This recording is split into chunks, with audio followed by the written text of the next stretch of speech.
Thank you so much to be here. I want to start like this. I was in the middle of the stage. In my mind, I had nothing to say. I was speechless. And I did that something that saved all the concert. Thank you so much to be here. My name is Caruso Colzi. For those who don't know me and it will see this record, I'm a hypnotist from Italy. And the thing that you have to know is this is my very first webinar in English. So be kind with me. I will do lots of mistakes and I'm pretty sure, but I don't care. I'm stepping outside of my comfort zone and I'm so glad to be overwhelmed. I can see lots of friendly faces. We are in a good family, so let's start with that. The structure of this webinar, really simple. I'm going to speak for 1 hour and so about those two tools that really can enhance our relationship. And yeah, after that, we can go for the Q&A session if you have something to ask. And obviously, if I have something to say about or to answer. And two things that I want to not give it to you. The first one is I'm not going to give you techniques. I'm not a good believer about techniques, about the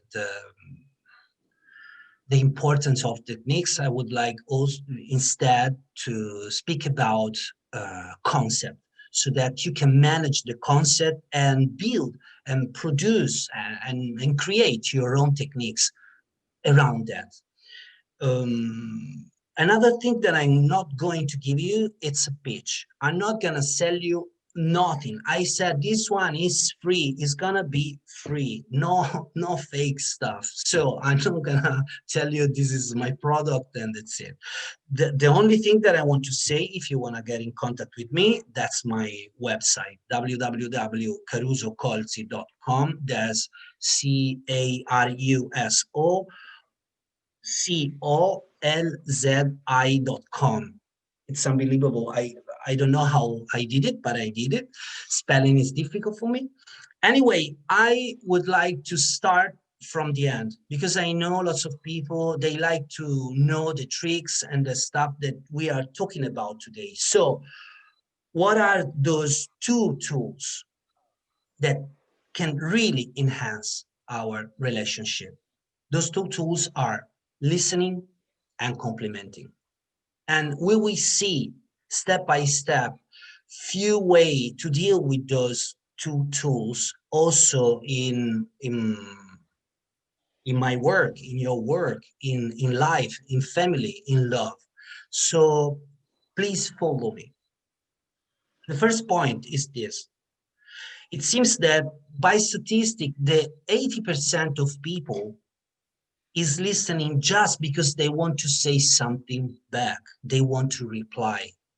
And this is not that good for the society that we want to build, because listening is getting in touch about the important stuff that we are delivering. So lots of people is not interested in what we say, and statistics says that 80%, that's so bad. Also, it seems that there is a strong necessity to be protagonist and to say something and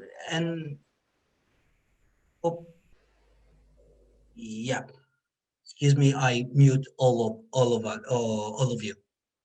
And it seems that lots of people want to say something about what we are discussing, but I believe we all have the right to say whatever we want, but also we have the duty to listen. So, you know, also in English, you have this saying that we have 2 years and just 1 month. So at least we should listen the double that we speak. And in this moment, yes, you can laugh because I'm Italian and you know, Italian people like to talk too much. But anyway, that's the funny joke that I'm that I'm talking about listening today. So the second point is the difference between male and female figure. I'm not talking about sex or gender. I'm talking about parts of us. So the male part is much more linear thinking. It's much more into solution, into create a program.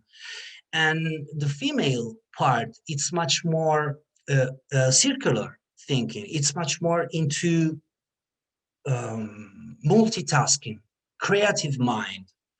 Uh, Lots of researchers, they say that this part, this one is my left part of the brain, it's much more linear, much more mathematics, much more male oriented. And this one, the right one, it's much more artistic, creative, colorful, emotion. I'm not saying that one is better than the other, but take in consideration that when you're listening to someone, you can have this kind of attitude, male or female.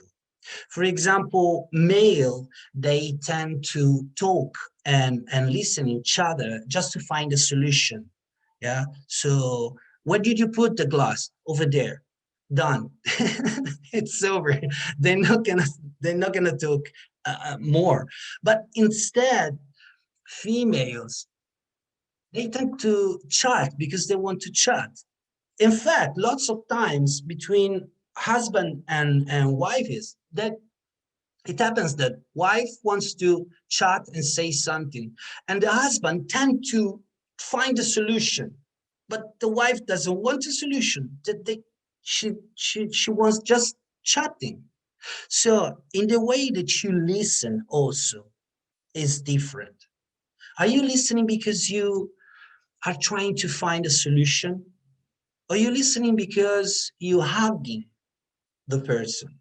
Are you listening because someone tells you that he's got a problem and you say to them a solution? Or you hug them and you say, it's going to be fine. You're going to find something. Let's get together in this journey. Those kind of ways to listen are really different. And we have those two, all of us. It doesn't matter if you are male or female as gender. So taking consideration that, and we dive in the third point.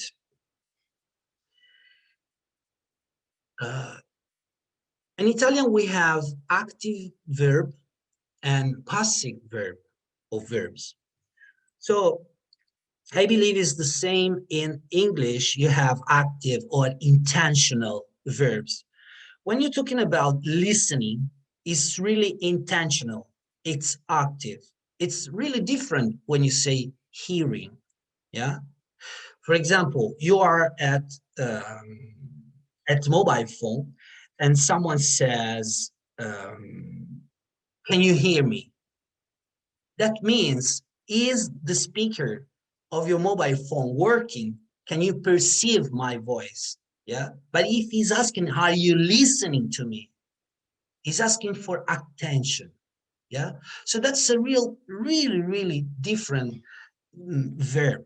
Listening is active, is super active. It requires your focus, your attention. When you say, I was listening to you, that means you are giving to them lots of your time, lots of your focus. Yeah. And that's important because I can see lots of people that were, while they believe they are listening, they do something else. No, listen, it's something linear, something focused. You're not going to do something else. Yeah, yes, talk to me. I'm listening to you. No, you are hearing to me. Okay? And we dive in the fourth point. As you see, we're going deeper and deeper in this concept, and you can find solution in between them. I'm talking now about selective listening. Why this is important? Um, I've been a professional musician for more than 15 years.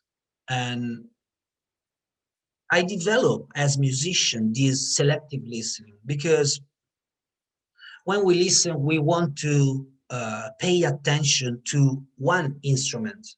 Okay, so for example, you are in a symphonic concert where you have this symphonic orchestra, and your selective listening can let you listen just a violin or piano or timpani or harps or whatever you choose. But what is important for us in family or in business as well? For example, I can see lots of faces are in the helping business.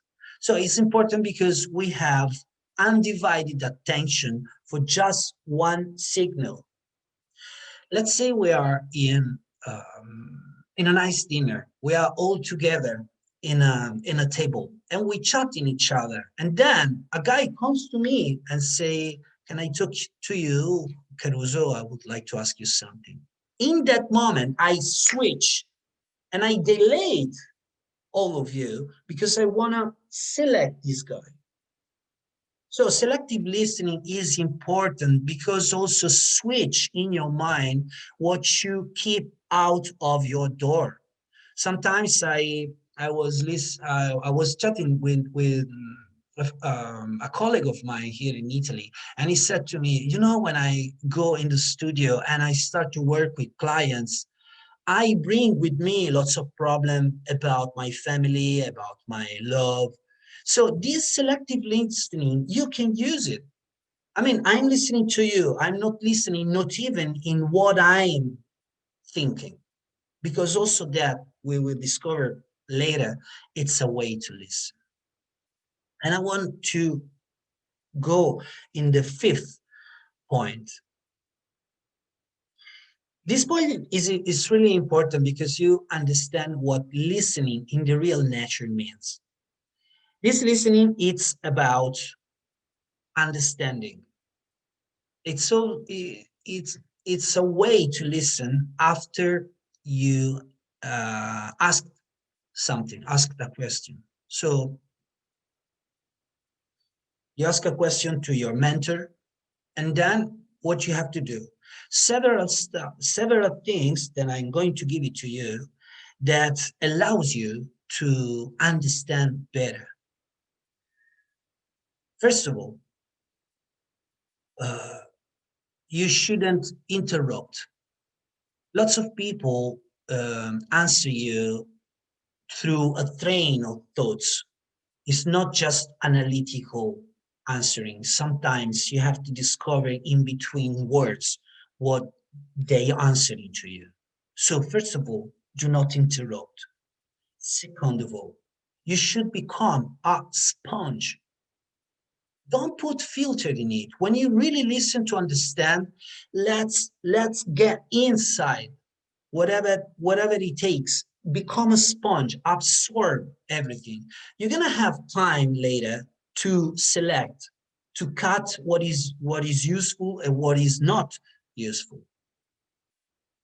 Third, be silent.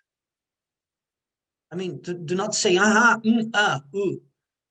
Do not say, "Oh, I can see," because you can interrupt people doing like this. So be silent. And fourth, I don't know if you say like this in English as well, but in Italian, we say make silent. We don't say just be silent. We say make silent. What does that mean? It means that if I'm shut up, I'm not speaking, I'm listening to you, but I'm doing like this with my pen, or I'm doing something that it produces noise.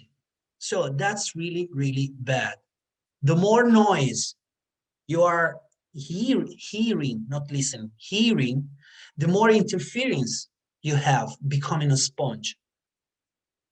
So try to not interrupt, become a sponge, be silent, and make silent. Turn off your mobile phone, switch off the TV. Don't believe everything that you have around you and surround you, your unconscious mind is going to record it. So you hear everything, but you want to listen just that answer in front of you. And we dive in the 6th point. Often we have people, friends, family, that they need to vent out. They need to complain. Let's say complain, okay? And they kind of vomiting their problem against us, okay? There's a way to listen that, and it's not the way that we act listening, as I said before. We don't want to become a sponge. Otherwise, those problems, they becoming our problem.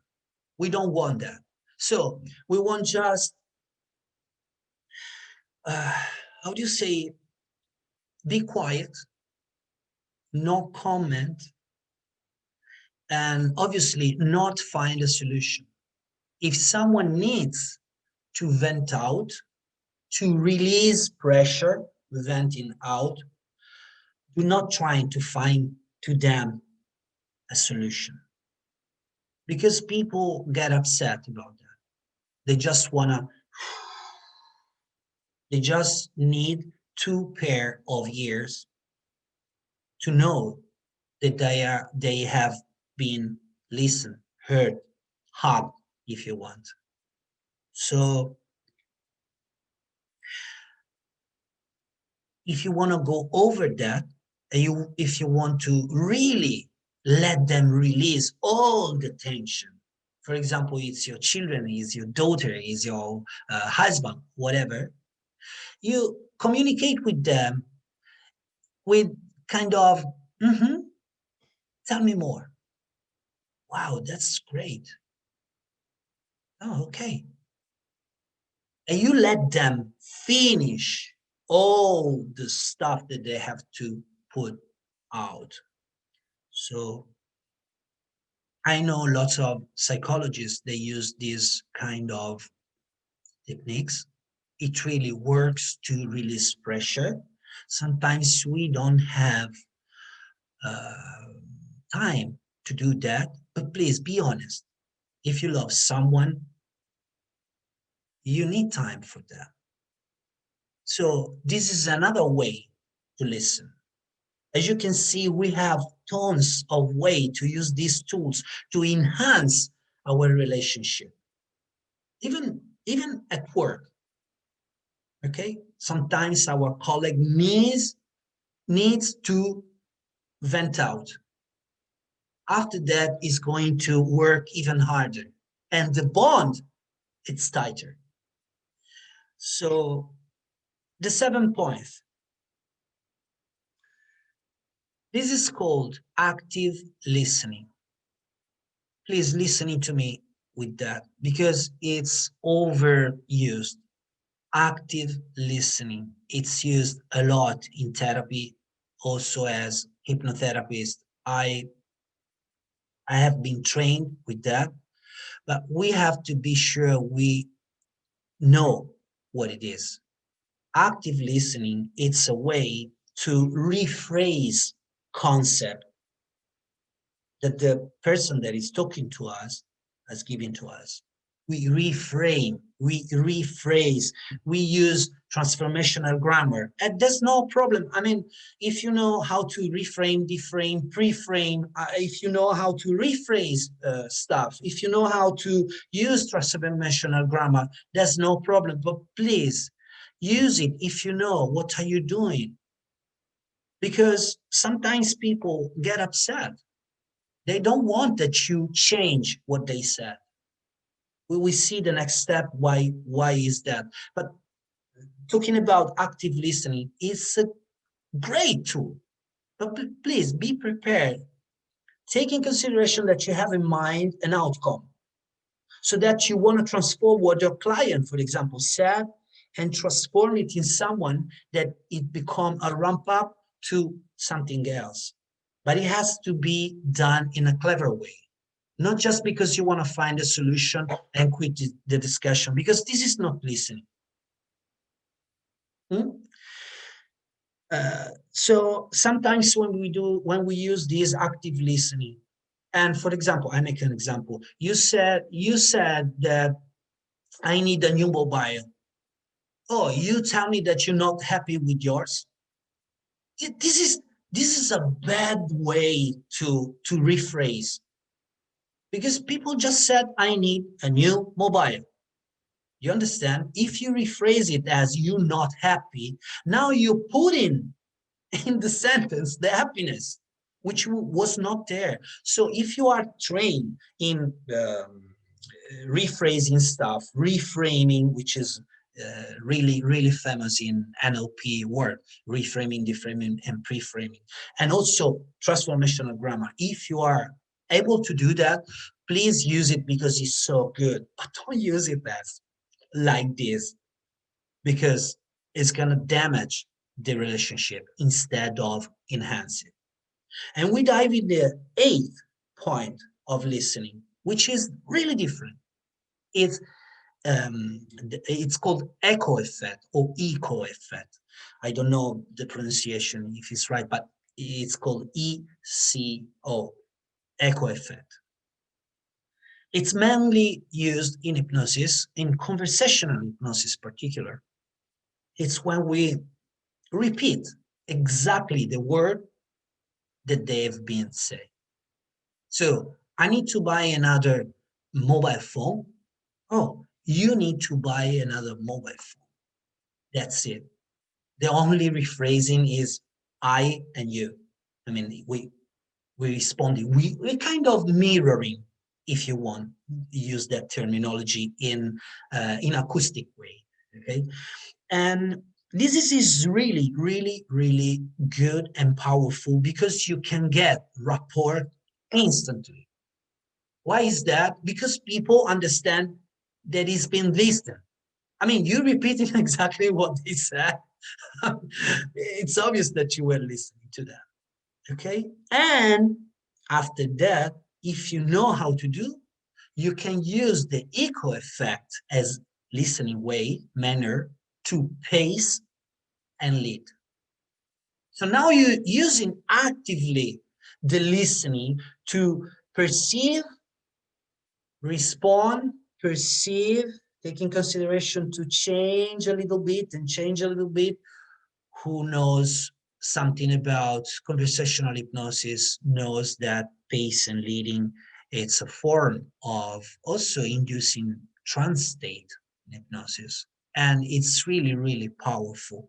Try it, and you will be amazed. Um, we are the eighth point, the ninth point. What did I say? This is six. Ninth point. The ninth point is listening to debate. This is when I was preparing this webinar, this particular point, it's been the difficult one for me. So please take in consideration, I'm not English and I'm struggling. Okay, so obviously when you debate a concept, you have to listen, otherwise you don't know what concept you're debating with. So I give it to you those three ways to understand better how to listen in debate.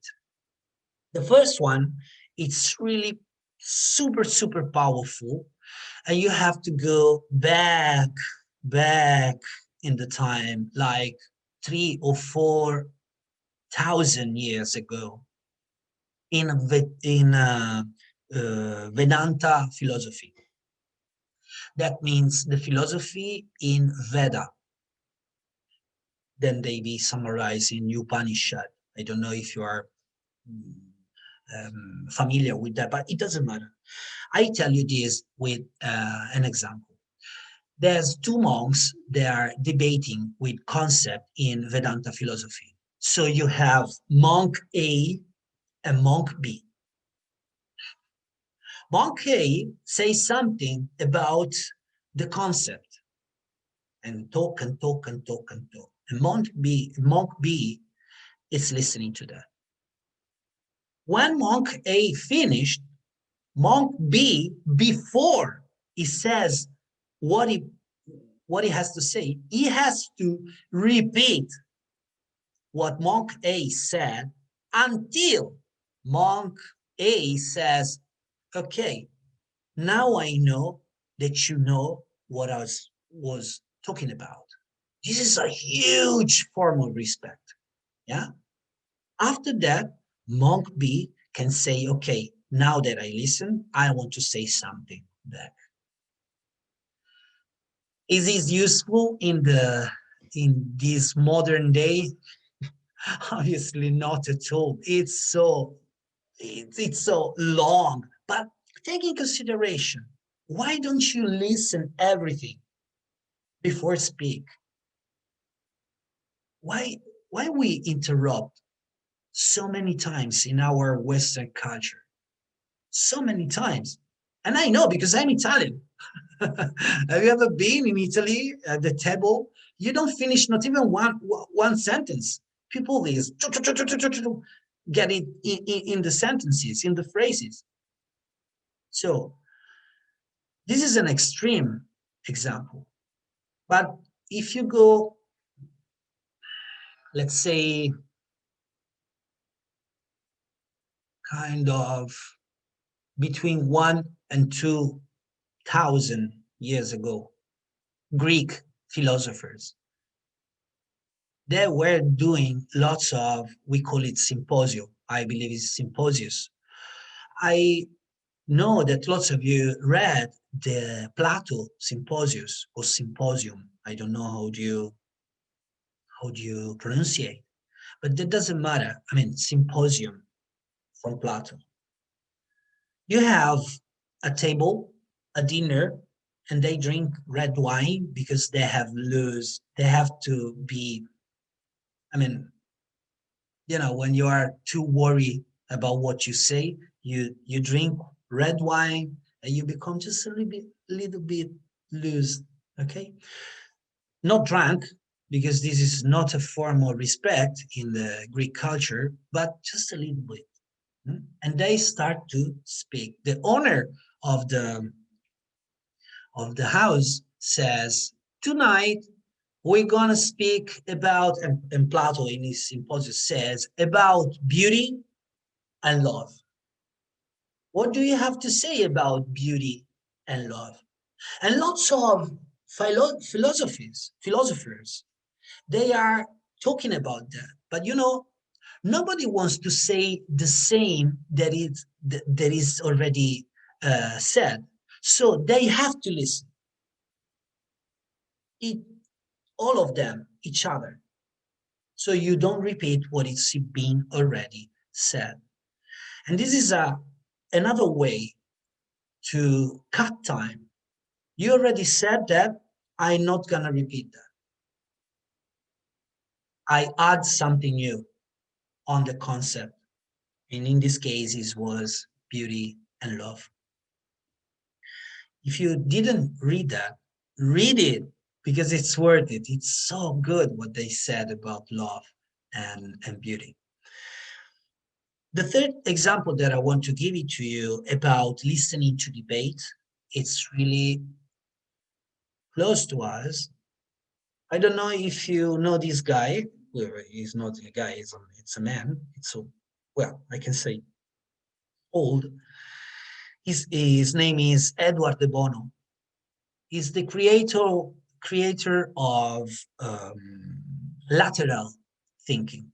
But beside that, he was into creative mind, how to be creative. He's a medical doctor, he's a psychologist, he knows lots of stuff. He's really, really, really famous, digging. I mean, you can find lots of stuff. Edward de Bono. Actually, I believed he was Italian because De Bono is pretty Italian as surname, but Clara, my friend, said to me, no, you didn't do the nice research. He's from Malta, which is not Italy, but really close. He's got a method, it's called 6 hats. You have 6 hats, different colors. Those colors are archetypically coded. I mean, the black, the yellow, the green. Um, they means something. But beside the color, when you wear that hat, you imagine that you become rational or pessimistic or creative or optimistic or emotional, or the other one, what is this? Or control. So you're wearing different hats and you are producing different stuff. So in somehow, in this particular example, you listening in your state, and your state elicits something different about the same concept. So you start to engage with this part of the brain, colorful and creative, and it expands.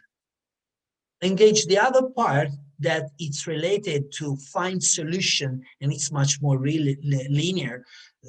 Who studies psychologists knows Broca and Wernicke, the area that they for language, and they combine each other. So then you have lots of material that you can cut and use for your purpose. It's really a good method, but guess what? You need to listen. You need to listen also into yourself. So listening to debate, it's something else compared to what we already said. Echo effect, active listening for letting people venting out, and selective listening, or male or female parts. I'm trying to recap what I already said to you. But I want to go over and say the 10th point that I give it to you is listening to ourselves.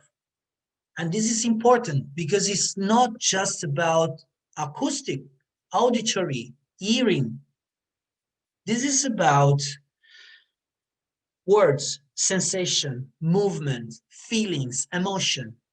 And I want to give you a caveat because sometimes we tend to forget this. Uh, every emotion are sensations, but not all the sensations are emotions. So please take in consideration that while you are listening to your emotion, reality is you can base them on your sensation. So can you understand that your sensation can be pulsing or having a color? It can be perceived through eyes, through nose, through ears. So listening to ourselves, it's really something complex, not difficult. Complex, it means there are lots of stuff, lots of ways, not difficult, okay? Complex. And there's I believe you already know that, there's a nice way to listening to ourselves. This method, you can find that in so many different schools, but I call it gut, heart, brain, or head, yeah? And it divides the way that you are listening to you by your emotion, by what you really want, and by your logic or your rationality. And it's somehow, you see, they really cross to the 6 hats from the Bono. And what I can say about that as well, to listen to yourself, you have to do 2 things really important. The first one, learn how to release tensions. Because the more you tend yourself, the more you're not going to listen to yourself. That means you are listening something that you would like to listen, but not you to yourself. So release tension. Find a nice spot in this planet where you can feel so good and stay there. Ask to yourself, the answer is going to be in you anyway. Okay, anyway. The second thing that you have to do to listening to yourself really is accepting.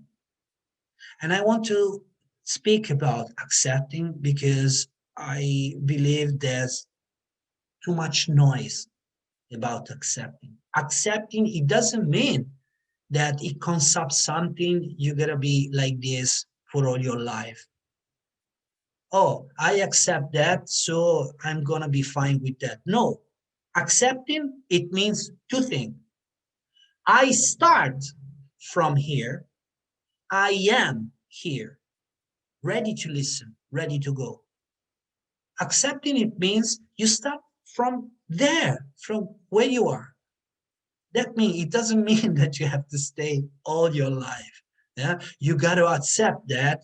It seems like for the rest of your life you got to be like this. You're a bad man. You got to accept that. What do you mean? I cannot change? Yes, you can change, but you start from there. That's accepting.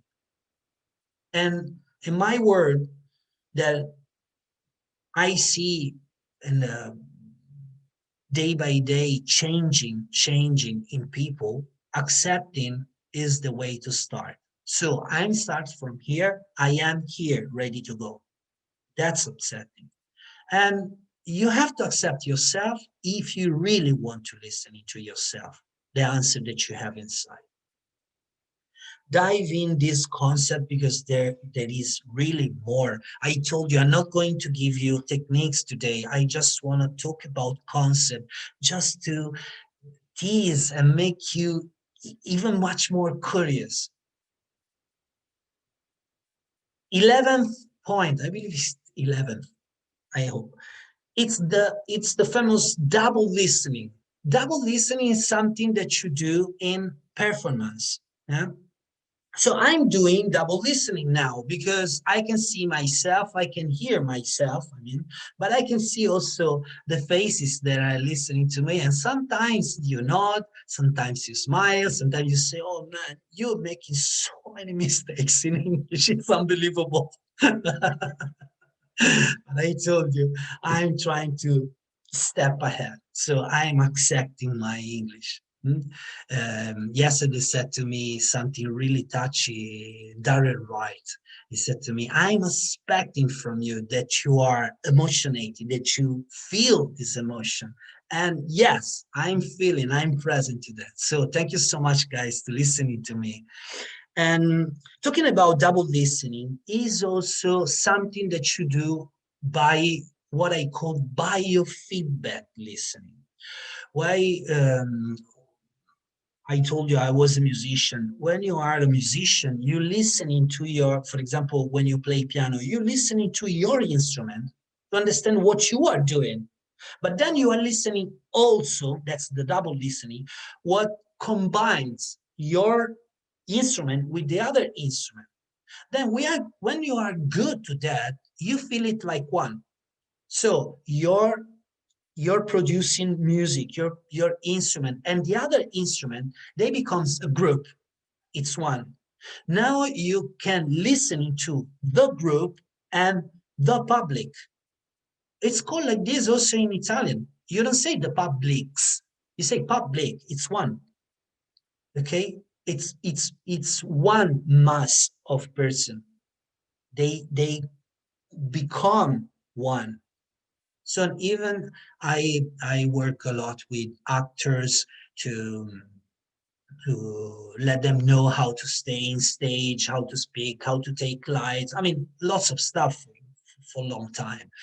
And they told me also as comedians, or for example, the stand-up comedians that you have in the English world, they use to say the same words, but they have to manage those double listening, because when you just say the words and you don't prepare the paraverbal communication, and you're not in tune with the public, some jokes, they not even make laugh.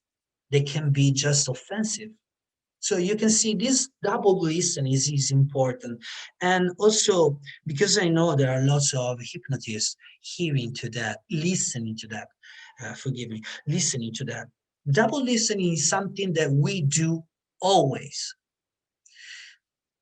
When I told you when you want to understand something, you should shut up in the fifth point, I forgot to tell you that you should shut up also in your mind. I mean, you quiet your mind, otherwise you don't absorb. But as hypnotherapists, we tend to give people solution instruments and stuff like that. So often we do this kind of performance stuff. We double listen. It's a biofeedback. And I believe hypnosis is a biofeedback. Anyway, I say something and I see the product of that something. It's like let's make me use a metaphor. You don't see the wind. You never saw the wind. Okay, you see just the product of the wind. You see the trees shaking or the window boom, boom, boom, boom, boom, doing noisy. So you see the product. And this biofeedback is what we use a lot in hypnosis. Just just concept. Okay, this is not techniques, but just develop your own way to listening to your clients. So I believe the first part is finished, and I want to add something more about that before we dive in compliments. We should be aware about those words that are called in Italian avversative, in English, I believe adversative. There are the famous,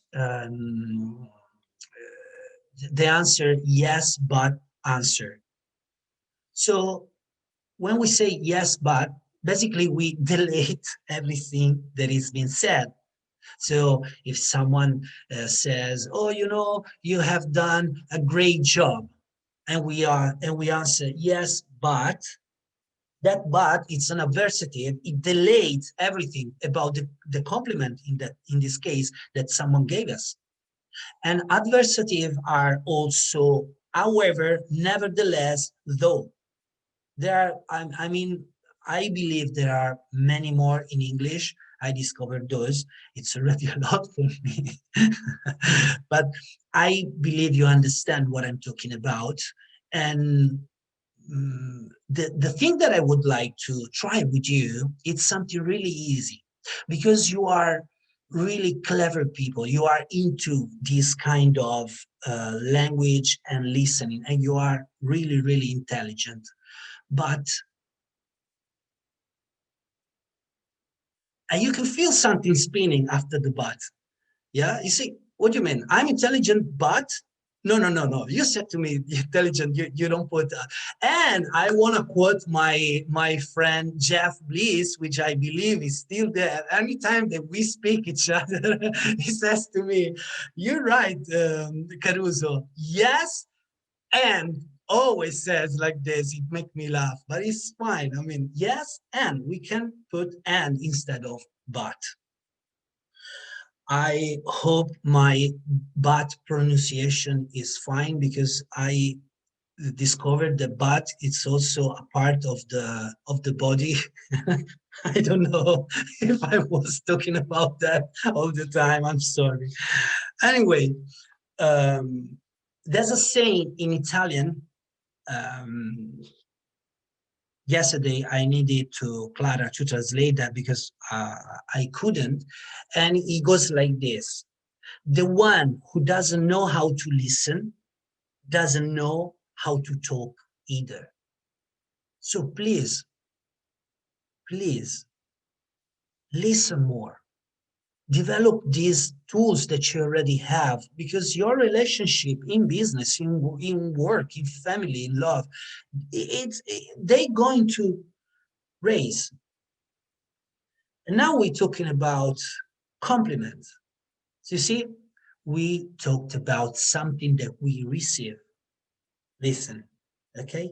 We receive, listen. Now we're talking about something that we give, complimenting. Really easy. I'm going really fast, so perfect. It remains much more time for us to say something if you want to comment on that. First of all, about compliment, the famous "well done, man." Well done. It means you have done something. So compliments that it comes after done something. In this way, we can educate. You know, we can educate. Oh, by the way, educate is not instruction. Education is something that you extract from people. It means literally from Latin. Okay, educare. Okay, it means out, ducare, conducere, conduct. Okay, so duke as well. Duke, the terminology duke, which is called duca, it comes from educare, huh? Conduce. Educate, it means take out the best that someone has, that we should do in our school. Educate, not instruct. Instruction, it means put something in. Educate, it means take something out. That's really different. I'm talking about educate now. So education. So you can educate someone with yes and with no. If you point always the problems, or if you point always something that is wrong, you educate it with no. No, no, not like this. Not like this. Oh man, you're wrong.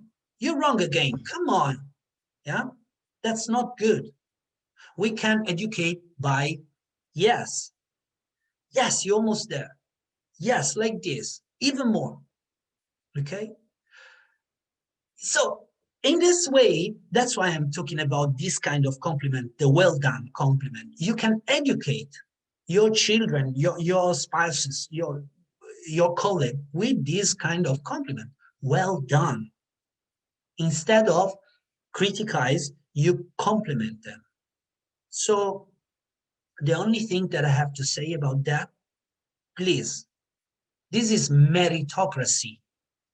So you don't say well done to someone that he didn't that good. You say well done where he is well done. You have to be brave and honest to educate people with compliments. It's really possible. I mean, it's going to be easy. You're going to develop more and more. But those kind of compliments are really, really great to develop also your business. The second point, the famous, you have two beautiful, shining eyes that we say to children, women, men, okay? And somehow in this manner, we show that that person is not invisible. You know, in our Western culture, society, lots of people are alone and they struggle to be connected. So sometimes you say something like this, people start to understand, well, I'm not invisible.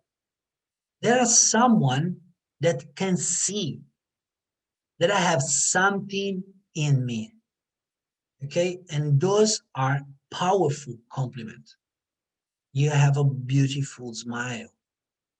You have beautiful hands. You can do so good stuff in your life. We need those kind of compliments. All of us. We need those. And that means also that people is taking care about us and is manifesting that we are important. So please take in consideration that through those compliments, you can make people much more important, feel good. And when you are in a room where people feel good, come on, man, you're going to feel good too. That's a rule. Judging each other, how do you say, taking the piss? No, this is wrong, excuse me. Pulling the legs. Yeah, maybe once I will recount you this story. I almost fight with a man because he was saying to me, "Oh, you're pulling my leg," and I was shouting to him, what are you talking about your leg? I'm 2 meters away from you. I not even touch you. No, you're pulling my leg. To me, pulling my leg, it means pulling the legs. But anyway, sometimes we take in consideration that we are strong. The real man has to be brave. It's not like this. It's something much more sensible inside that needs a compliment. So this is the second point. Oh, also, I forget to do this. Sometimes when you do this compliment, people blush red. Yeah, they become red. And they start to understand that they can rely on you because you have eyes to see them. And I believe this is so important. Have a little bit of time to compliment people around you and make them feel good. Huh? My mentor, Timei Kamis, it's super good on that. If you don't know how to compliment, please follow him in his podcast, The Verbal Surgery, because it's amazing, that guy. Oh, he gave me so much. Anyway, the third point is a famous "good morning, good sir," or something like this. It's a polite form. We lose in polite form, okay? Yes, Elia, the really, how do you say, you are a winner, you are a champion, and you cannot be stopped. Exactly, from Team Kamis. This guy is super in complimenting. But I'm talking about this polite form. We lose in polite form in our society because usually polite forms take few words more than straight away. So take in consideration to go in a coffee or in a pub and say, "May I have a coffee, please?" instead of a coffee. I know it takes more, but that guy behind the desk is going to feel better. And you see, you can use also those compliments as leverage in your trading, in your way to selling stuff. It's normal. Okay, that's why you put something nice on you. That's why you clean yourself, because you want a good relationship. So enhance your relationship with compliment. It doesn't cost nothing, and it gets the result that you want.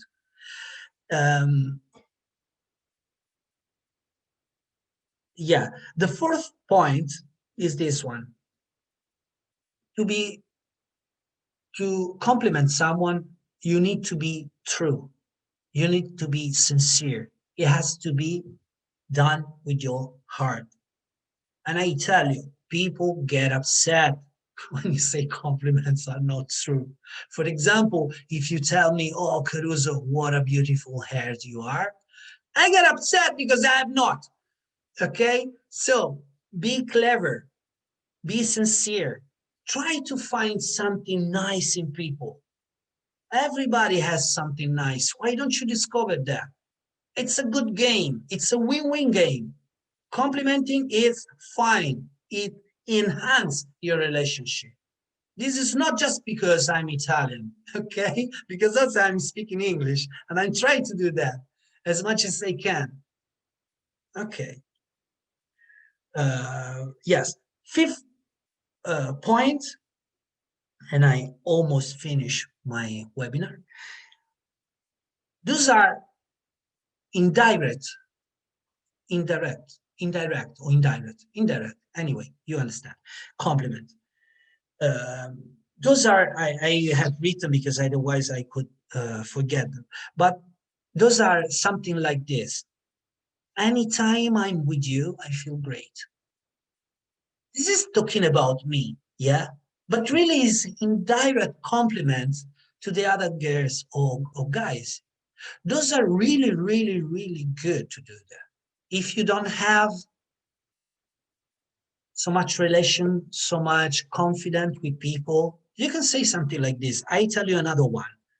It's easy to smile when you are around. Yeah, that's so good. Hmm? The other one that I have written is this. It's such a shame that there is just one you. We would need more. Yeah? Those kind of compliments are powerful, and also it you require to listening to you. So the person that you have give this compliment has to listening to you. It's a win-win. Are you listening to me? So I'm trying to give you something indirectly, so I can understand from your smile, from your way to act. Hmm?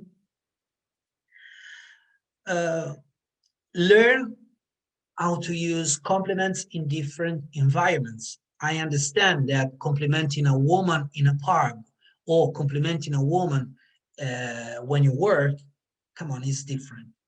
So I don't believe it's fine when you compliment every time.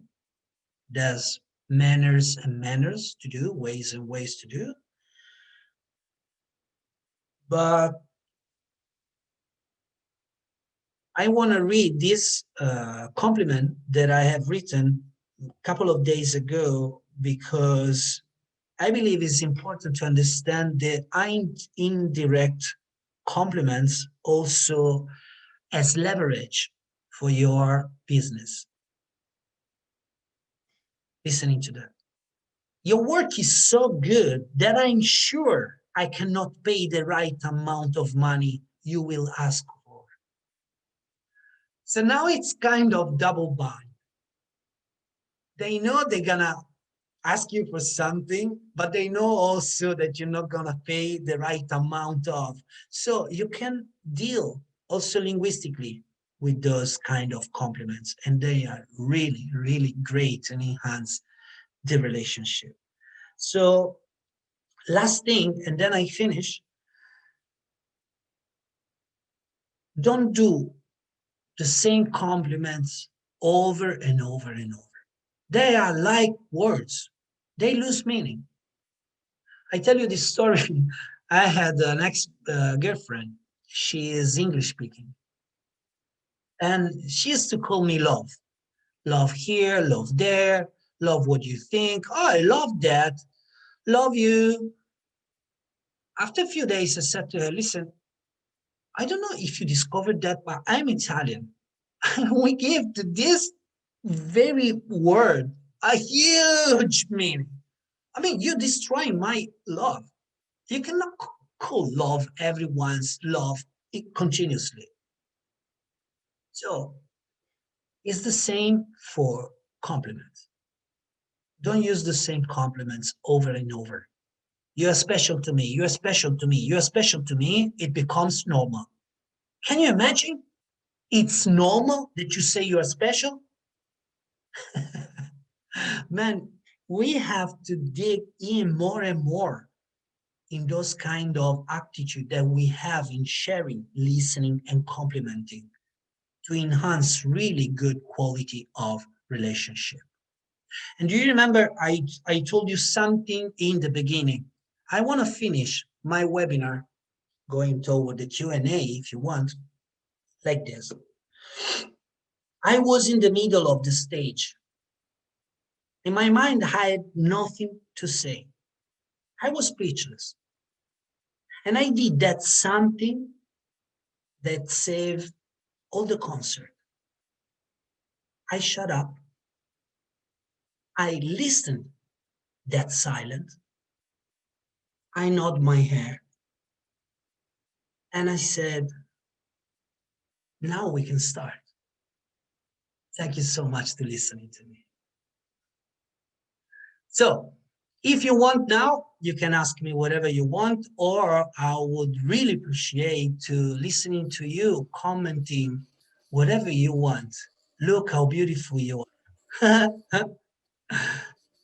So please don't wait for me. If you want, unmute yourself and saying something, also as professional. Or if you want to criticize me, thank you so much, because I want to learn even more. I hope those 2 pages was worth your time.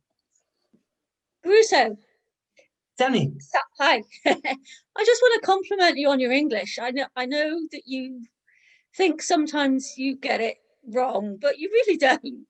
And we take into account, you know, your accent and everything like that. And I just love listening to you. So it's you are really good at English.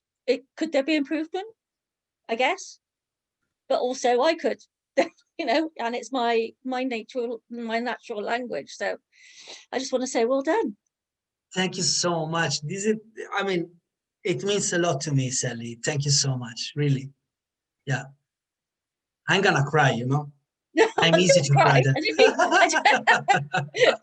don't want to make you cry, but you know,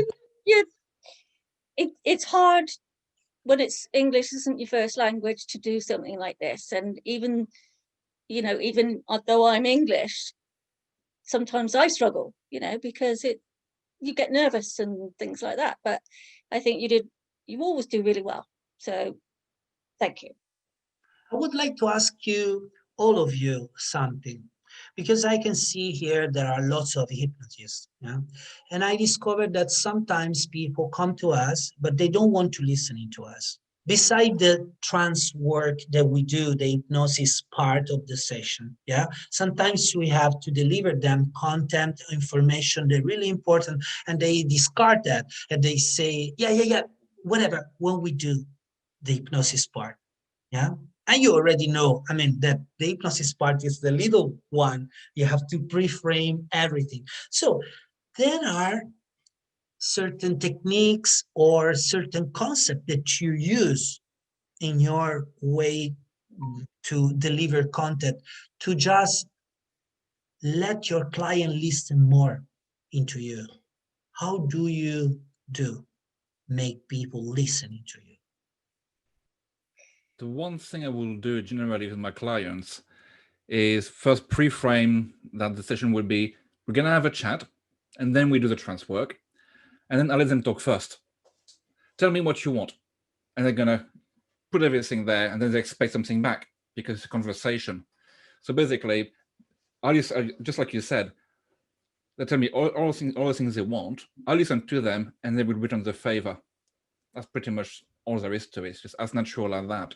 I never had the issue where people say, yeah, shut up, just put me under hypnosis. I never had that. And I think from what you just described in your webinar now, that's because of that. Listen to them, they listen back. So you say something like, I'm giving to you something that you recognize is listening. That's why the reciprocity part is coming back. Yes. That's clever, Christoph. Thank you. Tell me, Clara. I have a question, because in the real world out there, you deal with people who are not all aware of, you know, listening and paying attention, and listening to lead to hug or versus listening to find a solution. So how do you communicate? Is there a way of communicating what kind of listening you need in a certain moment? Oh, this is a good question. And now you let me understand that I didn't put that in my webinar. You can answer me tomorrow. It's fine. Thank you so much. No, thank you so much, because you asked that. So. Oh, yes, please. Yeah. Yes, please. Who was that? It's okay, Rob. Okay, yeah. First of all, you can ask straight away, I need to be listened. But as you discover in the first part, listening is not the same way, it's not the same goal. Sometimes you listen because you want to understand. Sometimes you listen because you want people vent out. Sometimes you listen because you have to.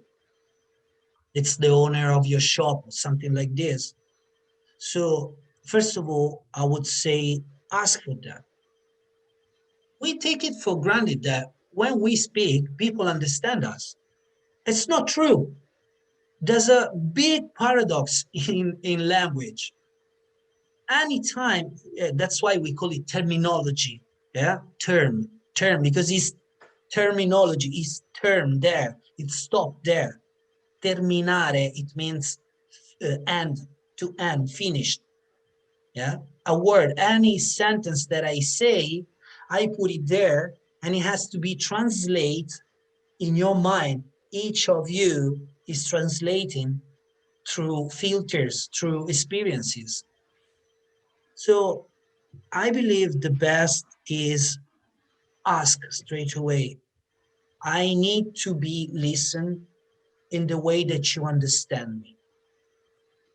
So you say something, expect that they ask you something back, because maybe it's not good the way that you delivered that. Yeah, for them, not for you. And I'm watching there because now you're there. Instead, if you say, I just want to vent out, can you please stay there? Think whatever you want, but stay there and nod your head. You can say that.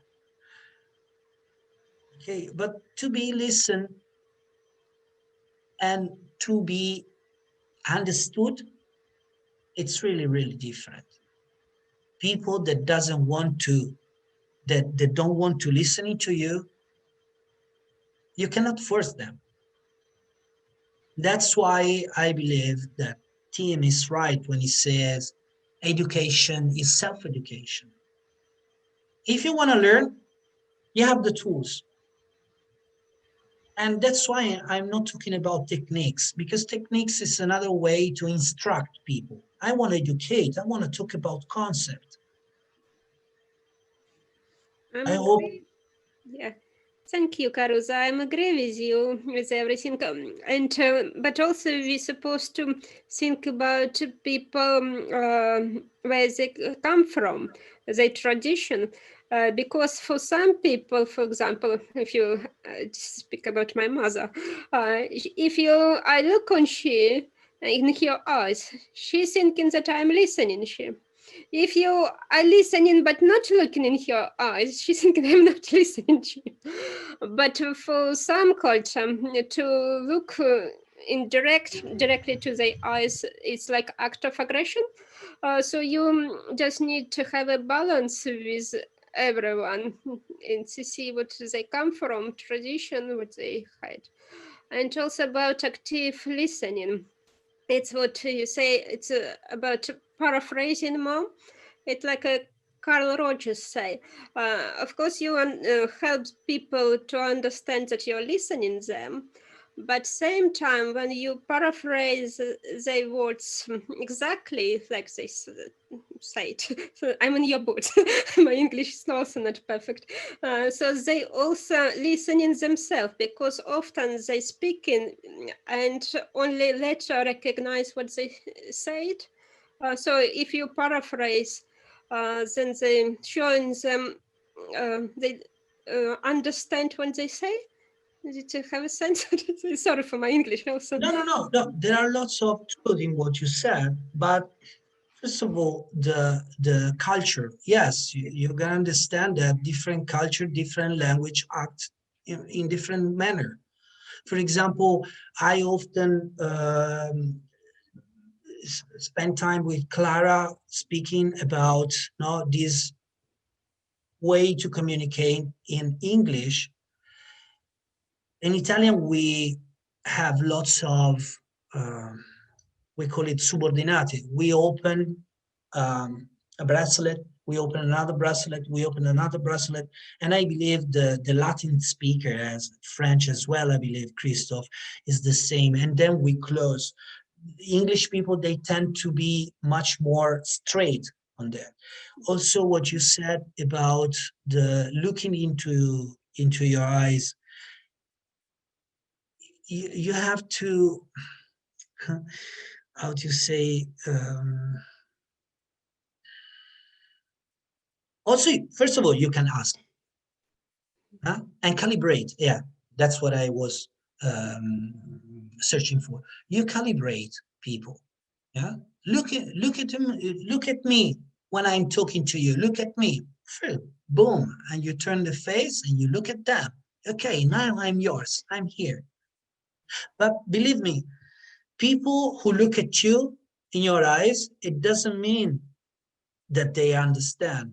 I mean, maybe I was not that good to communicate that listening is for us, okay, if you want to understand. But we need to learn to communicate in the language of the listener. So if I'm talking with you, I need to understand what do you really want and your level of English like mine. If I'm speaking, yeah, but it is true or not, Irina? When yeah, so is a way to calibrate people. We should adapt our communication if we want to be understood. Sometimes we vent out and we say something, not because we want to be understood, just because we want to blah, blah, blah, blah, vomit. In that case, I'm not going to listen to them to understand. In the first place, they don't want to be understood.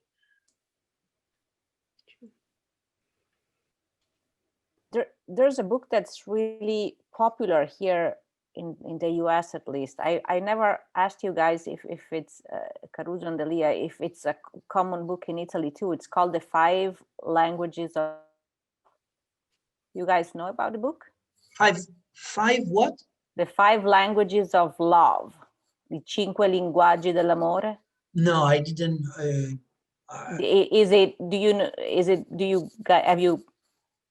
Does anyone else know about the book? No. Oh, okay, then maybe I'll post it in the group. It's interesting because there are people who communicate through, people feel loved in different ways. Through words, through compliments, through acts of service, through gifts, through time spent together. There are different ways. So I remember this book because of what you said. You need to understand how to speak the same language of the people you're talking to. Yeah. And anytime that I'm with you guys, I'm trying to take in consideration to put away my hands, because lots of times English said to me, "Oh, you move too much your hands." and I tell you this, I have written this il Zolte. It's good to read body language too, to see whether the other person is actually listening and understanding. It's true. It's true. Body language is another way to communicate. But if you want me to do another webinar about communication, you just ask and I'll do it. Okay? So communication is different about listening, about complimenting. Okay? Complimenting is a little tiny way to communicate. And I just wanted to step up with this webinar. And yeah, I hope it's been great for you. And if you have other questions, feel free to ask me. Otherwise, we go to dinner. Just one thing I'd like to say before I also got to shut off. Well done. I think it's you got enthusiasm, you got the energy, and yeah, just carry on, mate. I think that's really, really good. Thank you so much, Christoph. Thank you so much. Really, really appreciate that. Yeah. So, I'd like to also say well done, Caruso. It's been absolutely fantastic. Very enlightening. And I look forward to the next one. Yes. I will invite you all. Bye, guys. Fantastic. Thank you very much. Thank you. Thank you. Have a great Bye. evening. Bye. Bye. Bye. Bye-bye.